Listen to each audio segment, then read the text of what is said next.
I think the most important thing is understanding your voice, which is kind of important for personality typing, right? Like I do a lot of life coaching and writing coaching, and I actually started as a writing coach and got more into life coaching when I realized that the very least we should know who we are first. And that's where the life coaching came into play because I would be trying to teach kids how to write and they didn't even know who they were. And if you don't know who you are, then you definitely don't know how to express yourself and you don't know what your true voice is. Some experts chase attention, but the smart ones build authority. You're listening to the Authority on Demand podcast, where credibility becomes your competitive advantage. Every week, we're pulling back the curtain on how founders and leaders turn expertise into inbound demand through books that position, media that converse, and strategies that actually move the needle. I'm Danielle Hutchinson, your host and Chief Creative Officer at Authority on Demand. Now, let's turn your authority into leverage. Okay, so here's something that nobody wants to admit. We're terrible at understanding each other. And we don't mean just in relationships or at work, but as a species, we've built entire industries around personality tests, self-help books, and therapy sessions. Yet when we're divided and more misunderstood, more lonely than ever. But what if the problem isn't that we don't care about understanding each other, but what if the problem is that we've been using the wrong map this whole time? Well, today's guest, Eric G, has spent over 20 years developing a personality typing system that challenges some of the most sacred cows in pop psychology, intervention versus introspection, birth order, type A personalities. He's coming for all of it. And all of this is into his new book, The Power of Personality, which uses 16 animal archetypes to help you understand yourself and people in your lives. So this podcast is going to be exciting because we're going to chat all about that and the writing steps it took to get the book out there. So without further ado, Eric, welcome to the show. Thank you for having me, Danielle. Of I'm course. happy to be here. Yeah, this is going to be a really fun conversation. I mean, we're always wondering about our own personalities and the personalities of others. And I think the more we understand each other, the better we can function as a society, right? So, really cool. Hey, real quick before we jump back in, if you're loving what we're doing here, hit that subscribe button and drop us a like. We're bringing you the best authors, the most real conversations, and all the writing wisdom that you didn't know you needed. So, stick around because it only gets better from here. All right, now let's get back to the conversation. But before we talk about the book, I think we should, look at you a little bit and what led you to writing this book and developing this system here. I mean, you had a really crazy career going from golf course to radio shows in East Hollywood to basketball and more, and then somehow it led you to personality types. So tell us a little bit about that path and what led you to this field. Yeah, like I think a lot of times when we're younger, we have this like very, very linear path given to us by whether it's our parents, but really it's the education system in general. And I think I was just one of those kids who didn't really want to follow that, but was kind of felt like I had to try to assimilate. And eventually I found out about like personality types and personality typing in general. I did a lot of studying and research on that, and I came to realize that maybe I had maybe one of the more, for lack of a better term, minority types. So maybe not following that linear path was the right approach. So I kind of just did what was in front of me, which whether it's like, yeah, being a starter at a golf course or hosting a radio show and just kind of let life lead me where it was. My background is in screenwriting, however, so I did a lot of that as well, trying to sell scripts. Anyone here in LA, I'm located in Los Angeles, knows how hard that is. And it just got me to meeting a lot of different writers. And as I started talking to the writers, I started talking about how I used to own an education company and I used to use this personality typing methodology. And a lot of the writers were like, hey, you should just write a book on that. Forget the scripts. Just write a book that helps people like type themselves and figure out what animal they are. And it took a while. A friend of mine put it on a show that she was writing for. And it was at that point where I was like, okay, and I can discuss it later on. But at that point, I was like, okay, this is a good way to pitch it, but also maybe a good way of kind of like going away from the scripts and kind of finding another path. Understood. Cool. So you kind of used what you knew from the script writing industry and those experiences to turn it into this book and kind of just get your ideas out there in a different medium. So it must have been interesting transferring from screenwriting to the written word. Did you encounter a lot of differences when you started writing, book versus screenplay? And was there any challenges that came from that? I think the most important thing is understanding your voice, which is kind of important for personality typing, right? Like I do a lot of life coaching and writing coaching, and I actually started as a writing coach and got more into life coaching when I realized that I think as writers, especially beginning writers, we're often told, oh, it's like at the base level, I think it's like grammar and like writing these really cool sentence structure or using sentence structure and having these crazy elements, when at the very least we should know who we are first. And that's where the life coaching came into play, because I would be trying to teach kids how to write and they didn't even know who they were. And if you don't know who you are, then you definitely don't know how to express yourself, and you don't know what your true voice is. And so I think I was able to translate that from screenwriting and knowing different characters and different personalities there into kind of just identifying my own personality. And I kind of write with that way. Like anyone who's read my book realizes I don't think it's a particularly academic style kind of writing, which is great because I don't really believe in that anyway. I just like to have fun and voice my opinions in the way that I do, and it just came through on the paper. Understood. Got it. So I guess it's not as different as people might think, is what I'm hearing. It's once you get, learn tips and tricks in one type of writing, it translates to others, but slightly different as long as you know yourself and your voice. So really cool. And I guess that goes back to knowing your personality also. So before you start to mention a little bit about how you got on your friend's show to talk about the book, I'm wondering if you want to chat about that with us for a little bit. Which show was this that you were mentioning? Yeah, it's something that I definitely pitched to find an agent, which it's a show on Apple TV called Mythic Quest. Okay. And so the episode that my friend wrote, it was a bottle episode. For those who don't know, a bottle episode is an episode that takes place in one setting, mainly so that the producers can save some money. And so it takes place all in one setting, and the characters are all trying to figure out. They're doing this HR test that gives them animals. Now she changed some of the animals to make it funny. Not that my animals aren't funny, but like I don't have an otter or a mouse in my personality typing methodology. And so yeah, so she integrated that in with the script because she had introduced it to the writers' room, and the writers thought it was funny and thought that. And a lot of writers are really like I wouldn't say self-aware, but they're definitely, a lot of writers are trying to figure out who they are almost their entire lives. So I think writers instinctively like personality typing, and so the writers' room enjoyed it, and that's why she put it in there. And as I pitched it to agents, I was like, "Yeah, it's featured on Apple TV's Mythic Quest." It was featured for one episode, so I guess that counts. No, that's still really cool and something to brag about. I mean, how many other authors have had their books mentioned on TV shows at the very least? You know what I mean? So it's really cool. And I guess a lot of authors listening today can learn from that. Like maybe that's another medium to get into, to kind of say, like, okay, here's my book, but let's see if I have any connections. Get my show mentioned on a TV show. Not an easy thing to do, but it's cool that you're able to accomplish that. And now you're at the point where you've typed over 50,000 people over your career. I mean, that's really awesome, but how did you decide which ones to put in the book versus which ones not to?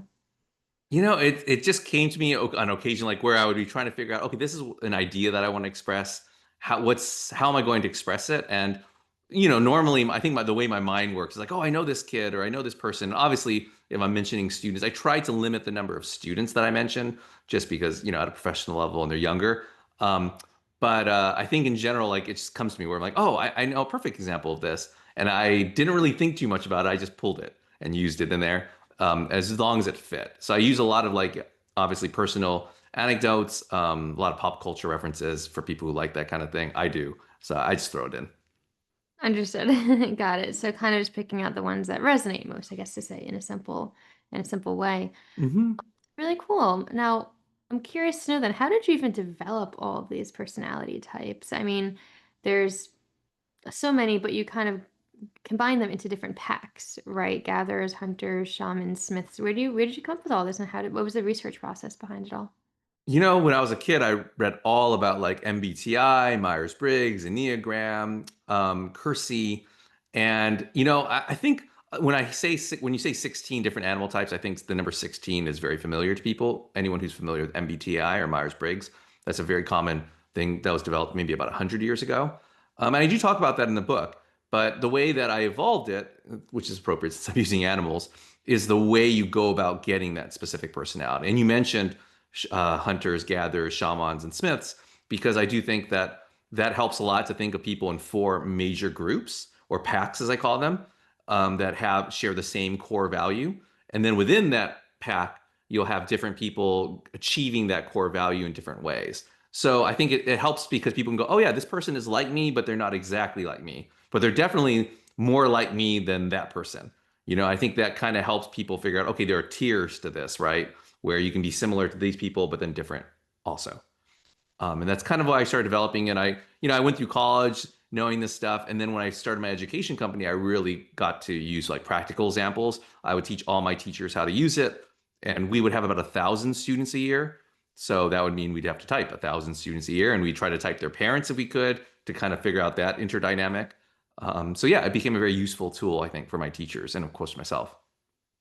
Understood. And that's cool that you're looking at not just the student or the person in question, but also their parents also, because I'm sure like genetics must have a part to play in it, which is interesting to think about. I'm not sure if everybody would be happy to think about the fact that their personality comes from their parent necessarily, but I can see how it all trickles down one way or another.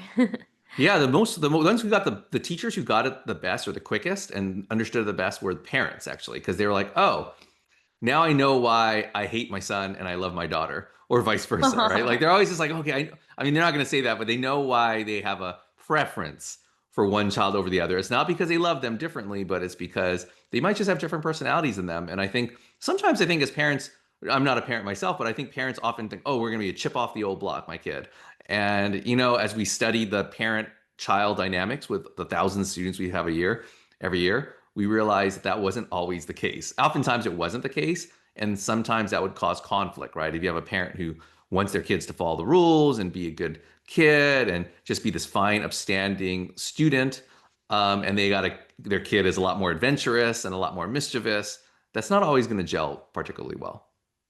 Right, exactly. So it's a matter of considering a lot of different things. So transitioning into more of the writing process itself, I noticed you actually have a really fun style of writing and kind of just how you're talking too. It's, conversational, humorous, but you also make a ton of pop culture references. You're talking about Friends and Good Will Hunting and the Beatles. So why did you decide to use that as a teaching tool within the book? I would say that it was a useful reason because I think it connects people to things that they can relate to. If I was being honest, it's just I think my style of talking is I just have a lot of random stuff going on in my head, and I know a lot of insane and inane trivia, so I will put it in there. But in the grand scheme of things, I do think it's good to mention things and allude to things that have a lot of information because it's kind of like a quick shortcut, right? Like I think if you tell someone, oh, your personality type is like this, and you have all these descriptions. There's a great example. Like there's a friend of mine that he didn't really, we wasn't totally into personality. He actually kind of hated it, to be honest. Um, and he saw the Game of Thrones test that I have on my site. And then he took that Game of Thrones test and he got, what is his name? The redhead, the big redhead, but I forgot Tormund. And I don't know if anyone knows Game of Thrones, but that's a character in Game of Thrones. He got this guy Tormund, and he's texting me. He's like, "Oh my God, I hated your personality theory, but the moment I got this, I finally got it. Like I understood because he's like, I'm totally like this guy. I know who this guy is. I kind of love this guy, so that's I love myself. And I think when we can have things that we can access and relate to, I think it's just so much stronger. Exactly. Yeah, and I think it just pulls people in more. It makes people see themselves within the book too, because we all know, the references from Friends or whatever the show might be, but it helps them to understand exactly which personality type it is, or even just to engage in what you're saying too. So perfect stuff. I think that every author could benefit from that, trying to find different examples that people relate to and understand. Yeah, Uh, less theory, more practice, right? I think. And I think right. sometimes we get lost in like I don't know, the intellectualism of it all and just kind of having these theories that because we go to college and we have to justify our degree, I guess, when in fact, just talk to people. We talk to people all the time. So we should know, you should know people. I should know people because you've probably encountered just as many people as I have. And we have all that information in our head. And so let's just use it. Right, exactly. So, throughout the process of making this entire book, I'm sure you've thought about your own personality type at least more than once. So, what would that be? And also, as a follow up, would you say that the process of writing the book changed your perspective on your personality type at any point? Well, my personality type is a baboon. And so Okay. if you've read the book, then you know what that means. If you haven't, you're like, what? You're saying you're a baboon, a primate? Um, Also, I say baboon too because it's great because I think a lot of people get mad at the animal they get sometimes. Like foxes, who get foxes are like, okay, that's cool. Like I love foxes. But sometimes people are like, a beaver? I don't want to be a beaver. And I'm like, hey, you know what? A baboon is not the most flattering. We're known for showing our butts and things like that. So, not the baboons as humans, but baboons as animals. That's what they're known for. So, not the most flattering. Yeah, like when I was younger, I used to think I was another kind of personality, especially like around my early college years, late high school years. I think for my specific personality, baboon, we tend to be very like outward and like at in terms of an advocacy role. But when we're still developing ourselves and trying to figure out ourselves, we can almost feel like hermits where we're just kind of like closed in. And I think that's why I don't love the idea of introversion, extroversion, because I think it depends on confidence. Two, it also depends on context. Like what situation are you in? Like my personality type is much more prone to being outgoing if I'm advocating an idea or like really pushing something that I really believe in or preaching, I guess, versus maybe doing body shots in Cabo. That's the example I always use, So I think in writing the book, I don't necessarily know if I discovered more about my own personality type, but I definitely discovered more about how other people interpret their personality type and kind of how so many people want to say, "Oh, can I change?" Because maybe they're not particularly happy with who they are. And I always say, like, you can't really change your type, but you can grow into a better or worse version of yourself. Understood, right. So kind of evolving and growing. Would you say that these personality types are evolvable? Or like can you change from one to the other based on how your life goes or experiences you encounter?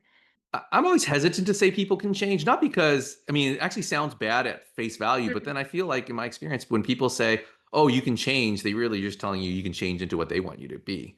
Like I think that's one of those things where people are like, okay, like, yeah, everybody can change because I'm perfect and people should be able to change and grow into my values. So I think people, like I said, grow into better or worse versions of themselves. And I do think that in later in life, when people feel like they've changed, what they've really done is just learn more about themselves and really discovered their true personality type.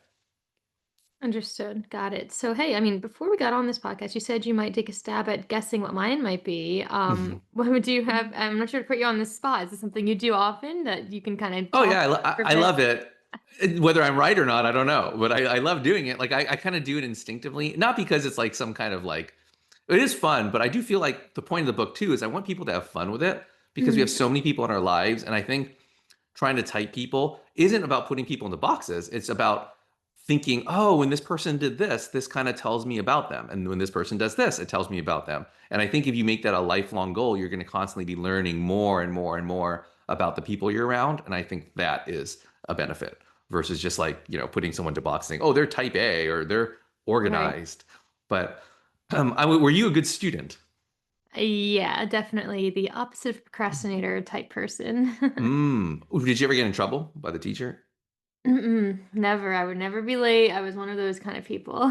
Always Did number. you, Yeah. okay, and did you like school? Oh, I mean, who does like school at the end of the day? I don't know if that's a fact. Can I say no to that? The fact that you're hesitant, huh? I don't know. Yeah, right. I'd say I enjoyed it well enough. You joined. What was your favorite part about it? Writing, I guess you could say, books. Okay. What's your favorite? Oh, and what's your favorite? Okay, two. Sorry, I'm asking a Oh lot of boy. questions, but a favorite book and favorite author and why? And then I think I'll get it. Yeah, I mean, it's hard to say, but I would, love Stephen King writing, of course, everyone I think enjoys those, but I'm also a big fan of like the Hunger Games series, like young adult literature, it's guilty pleasure. It's kind of like, Hmm. yeah. Did you like YA because like why do you like other types of YA? Like what? Why do you like YA? I love dystopian kind of books. I think a lot of YA books like revolve around that kind of world, and I like kind of picturing what things could be in alternate Mm. universes and different types of situations. So, not to get too off topic too much for our listeners here, but I'm liking Eric's process, and perhaps this gives us a good insight as to what the book is, entails. Yeah, I mean that's kind of what you'll do is as you read the book will teach you how to be the test, for lack of a better word, and it'll like kind of go like this versus that. And sorry, I'm asking a lot of random questions because Yeah, I no, tend to ask the random ones. process. Yeah, and the last question I'd ask is if you had to pick the worst, like if someone said, "Oh, I don't like Danielle because of this," what would it be? And I always say the negative, and people are like, "Why are you always focusing on the negative?" Because if you mention the positive, then everyone will claim every positive trait. I always say like if I say your personality type makes you athletic, someone might be the worst or least coordinated person you'll meet, but they'll like go back to the one time they were sitting on the bench in JV basketball and be like, "Oh yeah, I was athletic because I was on the high school JV team." So when you say negative things, people only claim them if they're true. So, Mm. what would you say if a friend said, "Yeah, this is Danielle's worst trait"? What would it be? Like when she's like this. Oh boy. My worst trait. Hmm. I don't know, maybe adaptability? Is that something? Like, kind of figuring Mm. out, like, I'm not the best at athletics, right? But, like, I can't really quite get into that world or that space, but more academic stuff I do, so I can't really adapt one to another. Is that kind of along the right lines? I feel like it's not in the right answer or wrong answer. No, no, there's no, Understand yeah, what your worst quality might be, there's right? there's no wrong answers to all this. And sometimes, I think the important thing for people to know if you're really trying to type people is like, don't even focus sometimes on the answer. Focus on how they answer it, right? Like Mhm. that's even more Okay. telling, right? Because like I remember one time I thought someone was a butterfly type, and the butterflies are very like artistic and they love to consume things. And generally my confirmation question is usually like, do you like wine tasting? Or do you go wine tasting? And I remember I asked a butterfly that, and she's like, I love capital letters, love wine tasting, or like, and then I'm like, okay, for sure, I know you're a butterfly then. But you seem I'm off actually. I don't really totally know, but I'm gonna guess either a spider or a panda. Those would be Okay. the two that I would guess. Especially because they both like to write, but you said dystopian, so that kind of leads me towards the spider versus the panda. Pandas are like much more like they love like the Jane Eyre and they might Right. read Pride and Prejudice. According to you, that's the reserved bookworm and the closet shit talker. Oh yes, yes. Yeah. Do you talk shit? Do you talk shit on the side I on mean, low I'd hope key? not too much, but maybe I guess I might. Yeah. And I'm seeing the spider is the adult in the room, as according to you. So I can see that for sure. Yeah, like a spider, the worst thing that they would say about spiders is that they're cold and calculating and sometimes maybe almost robotic. Where a panda, the worst thing they would say about them is they're kind of like self-loathing. That would be Mm. yeah. So, Okay. you know, Yeah, maybe a combination of both. I'm not sure if you've even seen people think of themselves as like the elephant shark or the peacock dolphin or anything people like like to because they want to pull the strengths of each that. one until you start talking about the weaknesses of each Right. one. And they're like, oh, no, no, no, I'm not that one. No, no, I don't want to be that one. But yeah. Right, right. That's really interesting. So to our listeners today, I mean, there you have it. It's kind of like a sneak peek of what personality tests could kind of work like. But I'm sure when you read in the book, there's a much more structured way of, going through each step and figuring out what exactly is right for you. I'm very interested in all this. So very cool. So what's next for you then, Eric? I mean, you spent all these years developing this framework. Have you considered writing any other books, or what's next on the agenda for you? Yeah, I think my agent wants me to write a follow-up to this, so I probably should too. Like, I mean, there is one in mind, and I actually have to do another step before I do that. So I want to write a book on relationships and personality types because that's like the number one question people ask. I could be in the most serious context. Like, I used to do like meetings for Hulu because a friend of mine worked there, and so I would help her out by like talking to her team. She was a product manager. I have to get that right, not project, product manager. And I would try to type them so they could work better together. And the question they always ask is like, okay, that's great. All that is great in terms of productivity, but who should I be hooking up with? Tell me that. Who should I be looking for at a bar or whatever? And I think that's probably the next book I'm going to write is how to like our personality types determine not necessarily who we should be with, but if we are with someone, some of the strengths of that relationship and some of the weaknesses. How are we going to get along? How are we not going to get along? Because that's pretty consistent based on the differing values. But to do that, I actually wanted to start, I've been working on it for a while, a podcast where I could interview people and ask them, about their relationships and how they feel about love and or hookups or whatever in general based on their personality type. I mean, I think that would definitely be a pretty big hook. I mean, everybody wants to hear about those things, like who's right for me, what's best on my Mhm. personality, right? So that would be a huge hit. I would be really looking forward to seeing that when you get it going. It's something that's in the works that right now, right? Not something that's currently out there. Yeah, it is going to be out there probably within the next couple months, I believe. The podcast, starting the podcast. That's going to be my research, and then as I'm researching it, and not that I mean, I know it in theory, but like I said before, more practice, less theory. And since my background is not necessarily in relationship counseling, it's in coaching. Um, it would help to do a little bit more research aside from just my personal anecdotes, not just by myself, but for other people that I know. Understood. Right. Well, it's definitely a very cool endeavor. So where can people go then to stay in the loop and stay up to date and see like, okay, when's this podcast coming out? What other projects is Eric G looking at? Do we have any social medias, websites that we can all get connected through? Yeah, I'm not huge on social media, but I do have it like everybody. You can follow me at the power of personality on Instagram. But my website is projectutopia.com. And that's probably where there's a lot of links from there. And that's Utopia, like YOU, like YouTube, projectutopia.com. You can also take the test and I know it's going to be like, what? Wait, why do you have another website? And it's a long story, but if you go to utopiaproject.com, you can actually take a test and see what animal type you are. Now, I always put the disclaimer, it's just one of those online cookie cutter tests. Now, I did design it, but like with all things online, it's not always perfectly accurate. So clearly, shameless plug, I recommend you buy the book and then you'll definitely know what personality type you are. But if you want to do a little shortcut and see if you like the content, go on utopiaproject.com and take the test. Okay, well, perfect. That's awesome that you have the test ready for people to click on over to. Really fun stuff. Which I wish I had done also before this podcast to kind of see what you would choose versus the system. That would have been cool to cross compare. I'll have to give it a try now. So I yeah, think awesome. definitely think panda or spider. Yeah. That's my guess. But let me know. Let me know if I'm right. Let me know if I'm Well, right, and don't tell me if I'm wrong. That's how I like to live my life. okay, will do. Well, yeah, thank you so much for coming on. This has been a pleasure, very fun conversation. I hope that our listeners also found it as fun. And if you want to find out your own personality types, well, we're going to put all the links that Eric just mentioned in the description box of this podcast today, so you can click on over and get in the know. But before we go, Eric, I'm wondering if you have any last writing tips for the authors today. Anything that maybe you found challenging that you wish you knew going in that others could really benefit from. What do you think? Whew, that's a tough question because everyone always asks whether to do the content or versus how to get an agent and publisher. I would say the content wise, like don't look at it as a big thing. Don't look at like, oh, I'm writing a novel and it's 80,000 words. Never look at it that way. Look at it like, oh, how many words can I write this week? Let me maybe work where I can write 2,000 words this week. And by the time the year ends, you'll be finished with a novel. But always work on it incrementally. Do not look at the big picture because you'll never get anything finished. You'll never even start sometimes. And that's very true with getting an agent as well. Like, don't look at it as like, I got to get this whole thing. Like, just think of it like figure out 100 agents that you like and then query 30 at a time. And then just query 30 at a time again. And then do that again. And just know that it's a process. And hopefully you keep it going, then good things will happen.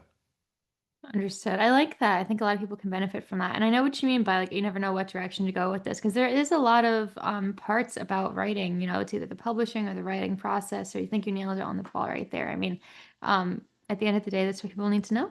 So perfect. And love what you're writing. Love it. Because Yeah. don't be a writer if you don't like it. Because it's not fun. Everyone thinks it's gonna be fun. And it is fun, don't get me wrong, but it's a lot of work too. And it's a lot of pain and rejection. So Yeah, of course. Well, you have to love what you're doing, passionate about the topic, and just keep going at it. You can't let those rejections or any negative feedback hold you back. You got to just keep moving forward with it and get your best work out there. Because if it's a project worth sharing with others, well, you gotta make it happen. mhm, So yeah, totally well, agree. yeah, Eric, this has been a pleasure today. Thank you for sharing your wisdom, your humor, your mission with us. It's been a true joy to chat with you today. Thanks so much for having me, Daniel. Yeah, and to our audience, again, check out the links in the description box of this podcast today. And until next time, keep pursuing your mission, keep telling your stories, and keep being exactly who you are. Whether you're a shoe, a purse, a hat, or a polka dot cardigan, or a shark, butterfly, dolphin, whatever it might be, find your true self. All right, we'll see you next time on the Authors on Mission podcast. That's a wrap on another episode of the Authority on Demand podcast. If today's conversation sparked something in you, don't keep it to yourself. Share this episode with a founder or a leader who's ready to stop being the best kept secret in their industry. If you want to turn your expertise into inbound demand, head to authorityondemand.com to see how we help clients go from unknown to in demand. I'm Danielle Hutchinson, and I'll catch you on the next one. Now, go build some authority.